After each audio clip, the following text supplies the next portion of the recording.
Hello guys! Welcome back again sa ating topic. So, ngayon, ang topic natin is about budgeting. So, this is a continuation of yung financial goals natin last time. And first thing, no, ito yung as a promise, papakita ko sa inyo in details into a spreadsheet. Kaya nandito tayo ngayon, kakaiba ngayon ng vlog ni Mom Shiz. Okay, anyway, ano ba yung budgeting? No? Dito muna tayo. What is budgeting, by the way? So, budgeting is a plan. No? This is a plan that balances your income and expenses. Meaning to say, yung mga pumapasok na pera sa atin at yung mga inilalabas natin pera. So, kailangan natin mabalanse o maging aware tayo kung saan napupunta yung mga kaperahan natin, di ba? At least alam natin, aware tayo kung bakit biglang nawala or bakit biglang nag-save or kailangan natin mag-save o needed pa ba natin mag-save o hindi na? O anong gagawin natin pag kulang talaga ating kaperahan? So, ito tayo mga momshies. So, dito papakita ko sa inyo, I have two spreadsheets. Dito muna tayo ha, kasi dito nagpapakita lahat. Ito kasi actually yung gamit ko. Pero yung mga figures, mga momshies, is sample lang ha. Okay. So, meron tayo ditong monthly family expenses at cash flow. So, sa monthly family expenses, dito naka-detailed lahat ng expenses. Yung tinatawag na revolving fund, sinasabi ko sa inyo doon sa first vlog ko. So, sa paggawa ng spreadsheet, ito yung budget checklist, no? Ito yung name ng yung ginagawa, yung spreadsheet. And then yung date, di ba? Kailangan ng date. At ito yung mga sample na detailed expenses, like utilities. Ano yung mga utilities? Yan, Meralco, Maynila, PLDT, Association Juice. Bahala kayo kung ano pa yung mga added utilities na meron kayo. Tapos dito sa second column, yan yung amount at may total amount. So, ito mga naka-sum up na to mga momshies ha. Meron na siyang automatic na itong na-generate yung kung magkano yung mga net. And then sa food, ito, yan, may groceries, wet market, eating out, pasalubong, kasi ito yung mga talagang normally nagagalaw. Actually, very detailed kasi ako mga momshies ever since. Gusto ko talaga lahat may, ayoko yung nasa isang column sundun lahat, pero nalilito kasi ako eh. So at least alam ko yung categories, diba? Kasi iba naman talaga yung groceries, di ba? Yung mga groceries, yung mga necessities kailangan natin sa bahay. Iba yung wet market, di ba? Talagang gusto natin mas makatipid sa ulam, doon tayo sa palengke. Mga ganun ba? And then housing, kung meron pa rin kayong binabayaran o wala na, o yung repairs o maintenance and amilyar. So itong amilyar ha, mga momshies ha, remind ko, ang deadline dito is up to December, katapusan. Pero minsan, nag-extend sila. Pero mas gusto nyo maka-discount kayo is magbayad na tayo ng maaga. So, amilyar yan. Taon-taon yan, ha? Huwag nyo kalilimutan, mga momshies. And then, transpo. We have fare, car payment, auto insurance, yan. So, mga detail to. Meron din akong insurance, di ba? I-detail nyo lahat mga binabayaran nyo when it comes to insurance. Tapos, education. Yan. Total, okay? Personal. Meron din akong personal. Kasi syempre, may minsan, ibili-pili ako, pang sarili ko. So, at least nakikita ko kung saan napupunta. Ayan. So, electric shoes, it's up to you kung anong mga expenses nyo. And then, leisure. Ano yung leisure? Halimbawa, ng vacation trips, gift, subscriptions, diba? Mga movies and videos, yan. And then, utang. Kung sino may utang, mga utang natin. Or kung meron, aside from this, kung meron tayong pinagkakautangan na tao, ilagay nyo rin yung pangalan niya. So, lahat maging detalye lang tayo. Kaya mahihiya, mga momshies. Kasi yung actual talaga eh, di ba? Yung lahat ng nasa detalye na paglabas ng pera, i-detalye nyo. And then, we have miscellaneous. Yan. Pet care, computer, yan. Lahat ng mga categories na hindi nyo alam kung saan nyo ilalagay sa mga na-mention ko above, dito nyo sa mga miscellaneous. And then, benevolence. Ano yung benevolence? Ito yung helping other or charity, di ba? Katulad sa sinabi ko, no, yung sa 70-20-10 rules, natatandaan nyo, di ba? Yung 10% doon, it's either for tithes, no? Or, pwedeng emergency fund. It's up to you kung saan yung natin. Pero ito, siyempre, sinama ko benevolence. Okay. So, kasama yan din. So, total. So, papasinin nyo, lahat ng mga naka-detailed, may kanya-kanya silang total. Bakit? Kasi dito siya papasok mga mamshi. Yang mga total na yan, kung titignan nyo, grand total na mga expenses is 29,660. Dito yan dapat mag-match sila dito sa cash flow. Ito naman yung budget monitoring sheet. Ito yung second. So dito, papansin niyo mga mamshis, yung galing dito sa expenses na 29,660, kailangan ito rin siya. Kasi ito yun, no? Ito yung summary. Kaya sabi ko sa inyo, di ba, kailangan may grand total kayo. Kasi ito, mamshis, nakalink dito sa cash flow. So, pansinin nyo, itong total utilities, ayan, o, nakalink siya. Nakalink siya dito sa first sheet. 3232. Nakalink. Okay? And then, pag tinotal nyo yan, so, dapat lalabas siyang parehong 29,660. Okay. Sa cash flow, ito yung sinasabi ko, na kailangan alam nyo yung income, yung pumapasok na pera.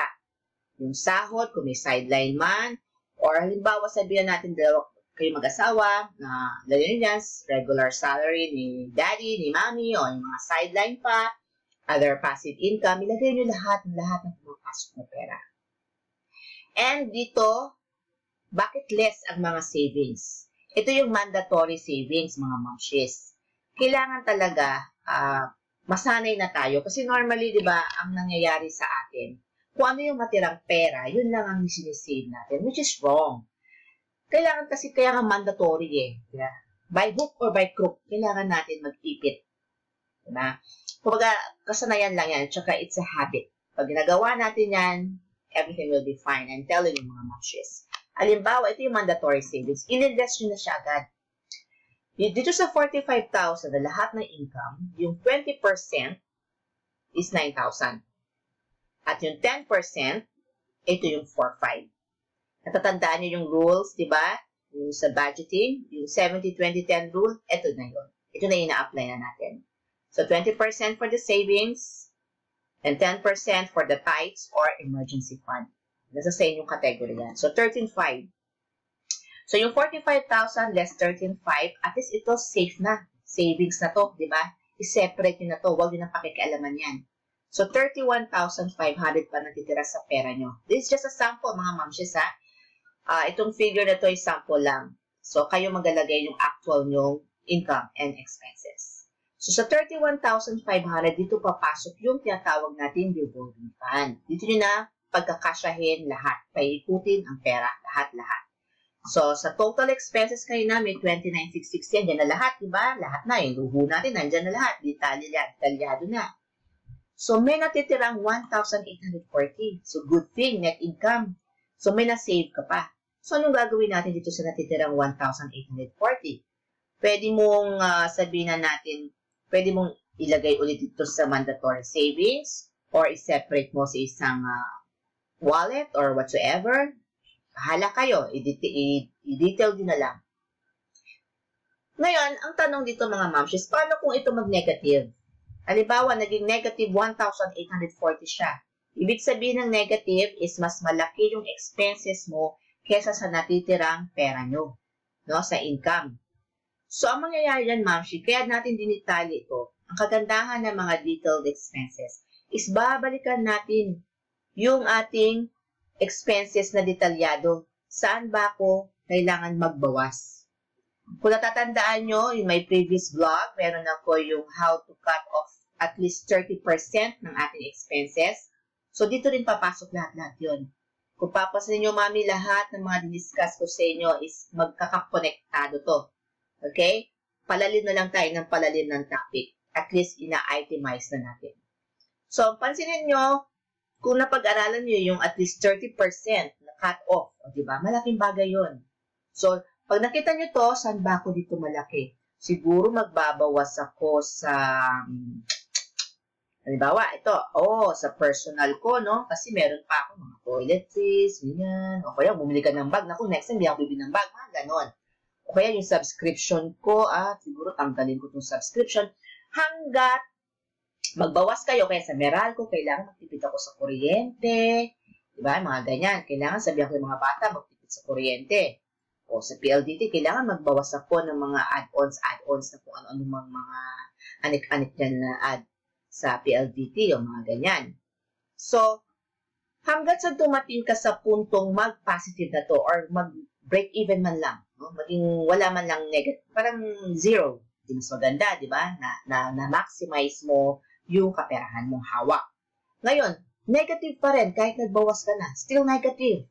Anong dapat natin gawin mga mamshes? May mga bagay din tayong pwedeng gawin. Yan yung dagdagan natin yung ating sideline, yung other income. Kailangan natin magdagdag ng other income. Okay? Una, nagawa na natin magbawas ng expenses. Kulang pa din yung mga mamshes eh. Diba? Maraming ganan. Talagang negative. So, ang gagawin natin after yan, humanap tayo ng alternative. Kung paano pa natin palalakihin yung ating income. Humanap pa tayo ng mga sideline, mga racket. Diba? Tayo mga mamshes eh, mga raketera naman tayo eh. Kahit nasa bahay lang, makakapag-isip tayo ng paraan para dumagdag ang ating kita. Or, kung hindi man, ano pa ba? Siguro kung nag-opisina ka, o siguro kung talagang kailangan, hindi mo mag-OT or something, di ba? O mag-extra, sa iba, o ask help, na kahit paano, may other, may passive income na pumapasok. So, maraming mga bagay, mga mamshes. So, I hope, itong shinare ko sa inyo mga mamshes. Ito, actually, ito yung ginagamit ko. But the figure is different. It's up to you. Sample lang ito mga mamshes. And I hope nakatulong ako sa inyo as I have promised. Ngayon, kung gusto nyo yung ganitong kopya, mag-message lang kayo sa comment section, ha, mga mamshes. Kung gusto nyo to, para bigyan ko kayo ng link, ng sample. And, para ma-send ko sa inyo or pag-usap tayo, no? Give me your email para ma-send ko to, the whole thing. And by the next topic, mga mamshes, meron pa. Ito is just plain na kung ano lang yung talagang pumapasok sa atin, no? Parang sa plain housewife or something. Meron pa akong isang itatopic sa inyo next time. Ito naman is yung, kunyari, may business naman kayo. So, paano mo i-combine yung income nyo with the business at saka yung expenses, paano nyo i-segregate. So, may another format akong i-share sa inyo next time. So, again, mga mamshes, I hope nakatulong na naman ako sa inyo, ha, na mapagaan and ma-less natin yung pag-iisip ko saan pa napupunta ang mga kaperahan. Kasi minsan talaga, no, dumadako lang sa kamay natin, eh. As in, wala na. After niya, na pag no more na. Hindi mo nakakaiyak na. Pero at least, no, alam mo kung saan napupunta. Hindi ka na itanong na tanong, hindi ka pa isip na isip, ano ba ginastos ko? Ano ba nangyari? O may kumupot ba sa akin? Mga ganong mga senaryo. So, again, thank you. So, I hope naliwanagan kayo. Mag-comment lang kayo kung anong gusto nyo pang i-topic ko next time about money matters. And the same time, subaybayan nyo pa yung mga next topic ko. Na alam ko naman na makakatulong para sa akin lahat. Kasi kung nakatulong sa akin, I'm sure is makakatulong din sa inyo. Itong mga sinishare ko is based on my own personal experience, mga mamshes. Kaya kahit ano itanong nyo sa akin, sige, tanong lang kayo kasi kayang-kaya ko kayong sagutin. Again, thank you and have a nice day. So, again, don't forget to click and subscribe, ha, and ring the notification bell para lagi kayong updated sa mga susunod ko pang mga topics. Thank you and God bless. Bye!